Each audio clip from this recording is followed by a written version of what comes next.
Hi all welcome back to my channel. బెండకాయ ఫ్రైని చాలా ఈజీగా అండ్ క్రిస్పీగా ఎయిర్ ఫ్రైయర్లో ఎలా తయారు చేసుకోవాలో చూద్దాం. ముందుగానే 1/2 kg బెండకాయలు తీసుకొని వాష్ చేసుకొని వాటర్ లేకుండా తూడ్చుకొని చిన్నగా కట్ చేసుకున్నాను. కట్ చేసుకున్న బెండకాయలలో 1 table spoon of oil add చేసుకొని మంచిగా మిక్స్ చేసుకున్నాను. ఆయిల్ బెండకాయలకు పట్టేలాగా. ఎయిర్ ఫ్రైయర్ బాస్కెట్ ఓపెన్ చేసి బాస్కెట్లో కూడా ఆయిల్ గ్రీస్ చేసుకొని కట్ చేసిన బెండకాయలు అందులో యాడ్ చేసుకొని ఇన్సర్ట్ చేశాను. నేను టెంపరేచర్ 200 డిగ్రీ సెంటీగ్రేడ్స్కి పెట్టుకున్నాను. ఎవ్రీ 5 మినిట్స్కి ఒకసారి తీస్తూ కలుపుతూ ఉండాలి, సో దాట్ ఈవెన్గా కుక్ అవుతాయి బెండకాయలు.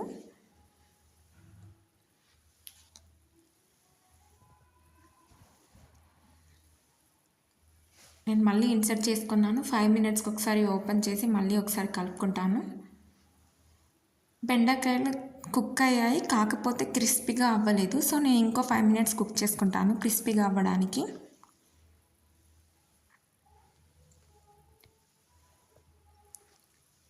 వన్ మినిట్ ఆఫ్ టైంలో ఓపెన్ చేశాను.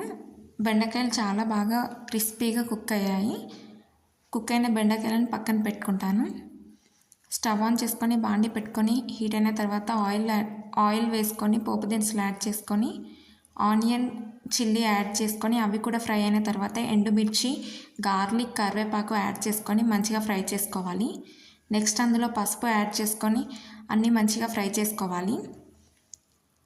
ముందుగానే మనం ఫ్రై చేసి పెట్టుకున్న బెండకాయలని అందులో యాడ్ చేసుకొని మంచిగా కుక్ చేసుకోవాలి, సో దాట్ పోపు మొత్తం బెండకాయలకు మంచిగా పడుతుంది. లిడ్ క్లోజ్ చేసుకోకుండా అలానే ఫ్రై చేస్తూ కలుపుతూ కుక్ చేసుకోవాలి. లిడ్ క్లోజ్ చేసి కుక్ చేస్తే మళ్ళీ బెండకాయలు సాఫ్ట్గా అయిపోతాయి.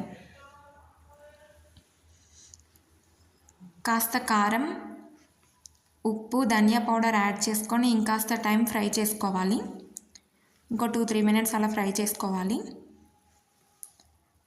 నేను ముందుగానే పల్లీలు కూడా ఫ్రై చేసి పెట్టుకున్నాను.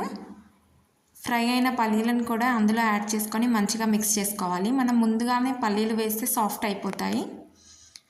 అంతే, బెండకాయ fry ready. Thanks for watching the video. Do share and subscribe.